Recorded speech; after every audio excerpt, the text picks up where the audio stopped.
کریم نبی صلی اللہ علیہ وآلہ وسلم کے اس عظمت والے صحابی کی عظمت کو اللہ کے قرآن سے سنیے. 26واں پارہ ہے، سورہ فتح ہے.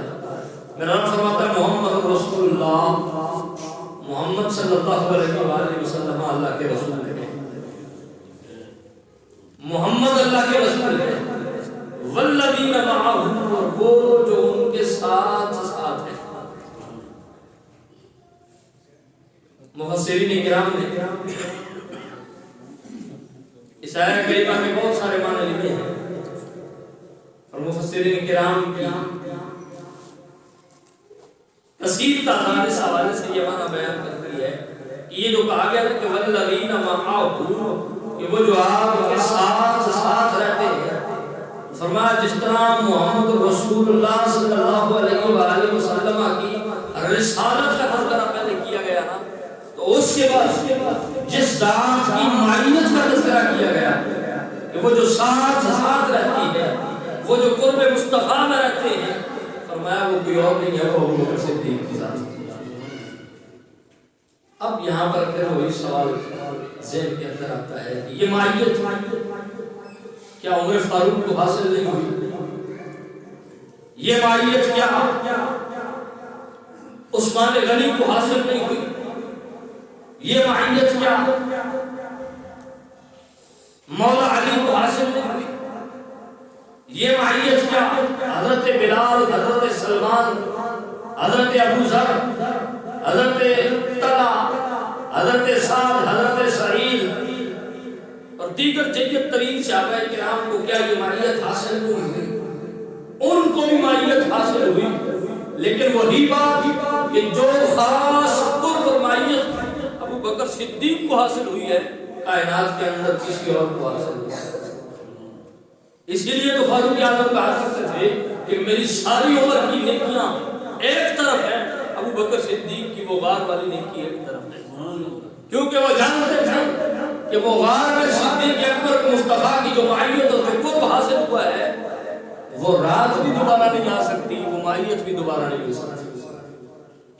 اور اسی لیے مولا کائنات علی مرتضیٰ شیر خدا رضی اللہ تعالیٰ عنہ آپ کے حوالے سے روایت میں پچھلے جو میں عرض کر چکا کہ مولا کائنات نے فرمایا کہ ابو بکر 4 چیزوں میں مجھ سے سبقت لے گیا ہے، اور ان 4 چیزوں میں ابو بکر سے سبقت نہیں لے جا سکتا. وہ جو 4 چیزوں کا تذکرہ کیا ہے ان میں ایک حضرت مولا کائنات نے فرمایا وہ ہجرت میں مصطفیٰ کے ساتھ مصطفیٰ کی رفاقت. وہ معیت مصطفیٰ ہے ہجرت میں کہ جو ابو بکر صدیق کو حاصل ہوئی. مولا کائنات فرماتے ہیں کہ وہ مجھے حاصل نہیں ہو سکتی، اور اس کی وجہ میں نے پچھلے جمعہ پر بیان کی تھی، اس لیے کہ ہجرت دوبارہ کرنا نہیں. رسول اللہ صلی اللہ علیہ وسلم نے جب دوبارہ ہجرت نہیں کرنی تو پھر کسی کے ساتھ جانے کا سوال نہیں پیدا ہوتا. اس لیے فرمایا کہ وہ جو معیت ہجرت کے سفر میں ابو بکر صدیق کو حاصل ہوئی ہے، یہ خاص ابو بکر صدیق کی ہے، کسی اور کا نہیں ہے. اب قرآن نے کہا کہ والذین معہ، وہ ہر وقت معیت مصطفیٰ میں ہے، وہ ہر وقت قرب مصطفیٰ میں ہے، اور ذات مصطفیٰ سے ان کا تعلق اتنا پختہ ہے، اتنا گہرا ہے کہ وہ بچپن کا عالم ہو تو مصطفیٰ کے ساتھ ہے. بچپن سے نکلے لڑکپن میں آئے تو لڑکپن میں بھی مصطفیٰ کے ساتھ ہے. لڑکپن سے نوجوانی میں قدم رکھا تو نوجوانی میں بھی مصطفیٰ کے ساتھ ہے. ابھی اعلان نبوت نہیں ہوا، ابھی ابو بکر صدیق کلمہ پڑھ کے مسلمان نہیں ہوا، لیکن یار کے لیے اللہ نے ابو بکر کو پہلے سے ہی چن لیا تھا. اس لیے بچپن سے مصطفیٰ کے ساتھ سنگت ہے، بچپن سے مصطفیٰ کے ساتھ تعلق ہے. مصطفیٰ نے نوجوانی میں قدم رکھا، ابو بکر مصطفیٰ کے ساتھ ہیں. مصطفیٰ نے اعلان نبوت کیا، ابو بکر پہلے کلمہ پڑھ کے مصطفیٰ کے ساتھ ہیں. مصطفیٰ ہجرت کے سفر کے لیے روانہ ہوئے، ابو بکر مصطفیٰ کے ساتھ ہے. مصطفیٰ غار میں 3 دن 3 راتیں رہے، ابو بکر مصطفیٰ کے ساتھ ہے. مصطفیٰ نے مدینے میں قدم رکھا، ابو بکر مصطفیٰ کے ساتھ ہے. مصطفیٰ بازار میں جاتے ہیں، ابو بکر مصطفیٰ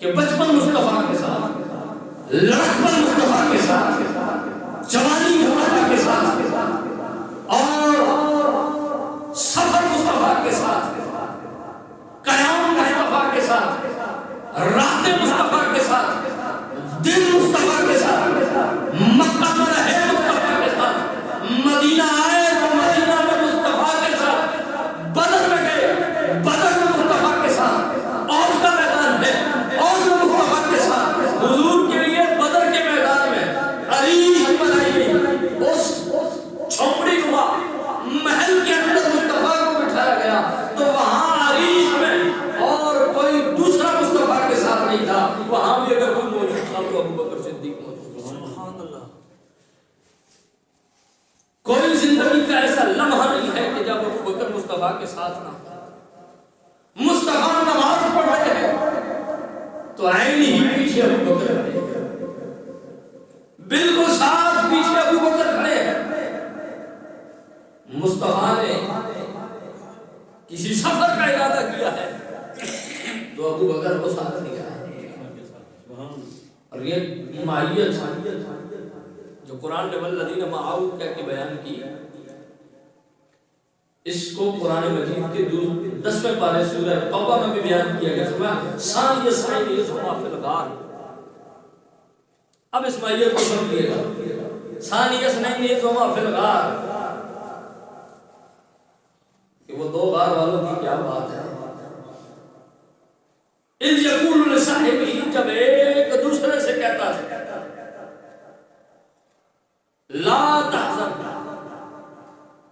ان اللہ معنا، پریشان ہونے کی ضرورت نہیں ہے، غم کرنے کی ضرورت نہیں ہے، حزن و ملال میں آنے کی ضرورت نہیں ہے، ان اللہ معنا، اللہ تیرے ساتھ بھی ہے، اللہ میرے ساتھ بھی ہے۔ اب یہاں پر جو کہا گیا نا کہ یہ یقولو کا فاعل کون ہے، اور کس نے اپنے صاحب سے کہا؟ مصطفیٰ صاحب ہے ابو بکر کے، ابو بکر صاحب ہے مصطفیٰ کے، یا ابو بکر نے مصطفیٰ سے کہا یا مصطفیٰ نے ابو بکر سے کہا، چونکہ غار میں دو ہی موجود ہیں، تو اس یقول لصاحبہ یا مصطفیٰ ابو بکر سے کہہ رہے ہیں یا ابو بکر مصطفیٰ سے کہہ رہے ہیں۔ اب کہا کیا؟ جو کہا اس سے پتہ چل جائے گا کہ معاملہ کیا ہے۔ فرمایا لا تحزن، ڈرنا نہیں ہے، پریشان نہیں ہونا، غمگین نہیں ہونا۔ تو یہ الفاظ بتا رہے ہیں کیونکہ مصطفیٰ تو اللہ کے نبی ہے، مصطفیٰ تو محبوب خدا ہے، اور جو اللہ کا نبی ہوتا ہے نہ ہی وہ ڈرتا ہے، نہ ہی وہ غمگین ہوتا ہے، اور نہ اس پر کسی پریشانی کی کوئی کیفیت طاری ہوتی ہے۔ تو گویا لا تحزن کے الفاظ بتا رہے ہیں، ابو بکر نے مصطفیٰ سے کچھ نہیں کہا، مصطفیٰ نے ابو بکر سے کہا اذ یقول لصاحبہ لا تحزن، ابو بکر ڈرنے کی ضرورت نہیں ہے، ان اللہ معنا، جس طرح میرا رب میرے ساتھ ہے ابو بکر تیرے ساتھ ہے۔ اب جب لا تحزن کی بات آئی تو اکیلا ابو بکر صدیق کا ذکر کیا گیا، اور جب صاحب کی بات کی گئی تو تب بھی اکیلی ابو بکر کی بات ہے، لیکن جب کہا گیا کہ ان اللہ معنا، تو پھر معیت خدا میں جب کہا گیا تو پھر کہا گیا کہ اللہ میرے ساتھ بھی ہے، اللہ تیرے ساتھ بھی ہے۔ اب اس بات سے کیا سمجھ آتی ہے؟ ادھر قرآن نے کہا والذین معہ، میرے محبوب وہ جو آپ کے ساتھ ساتھ رہتا ہے، ادھر قرآن کہتا ہے ان اللہ معنا، اللہ دونوں کے ساتھ ہے، اللہ ہم دونوں کے ساتھ ہے۔ حضور فرما رہے ہیں ابو بکر صدیق سے پتہ یہ چلا کہ خدا بھی اسی کے ساتھ ہوتا ہے جس کے ساتھ مصطفیٰ ہوتے ہیں، چونکہ والذین معہ کہہ کے ابو بکر کی مصطفیٰ کے ساتھ معیت ثابت ہو چکی ہے۔ وہ غار ہو، وہ مزار ہو، وہ بازار ہو، وہ زندگی کا دن ہو یا رات ہو، مکہ ہو یا مدینہ ہو، موسم بدلتے رہے لیکن رفاقت نہیں بدلی مصطفیٰ وفا کے ساتھ ابو بکر کی، تو فرمایا ابو بکر نے آپ کے ساتھ رفاقت کی، جو تقاضے تھے، جو لوازمات تھے، ان کو ابو بکر نے پورا کیا ہے۔ تو اب ابو بکر کو بشارت دے دو، ابو بکر ان مکہ کے کافروں سے، ان دشمنوں سے ڈرنے کی ضرورت نہیں ہے۔ ابو بکر ان اللہ معنا، ابو بکر جیسے میرا رب میرے ساتھ ہے ویسے میرا رب تیرے ساتھ ہے۔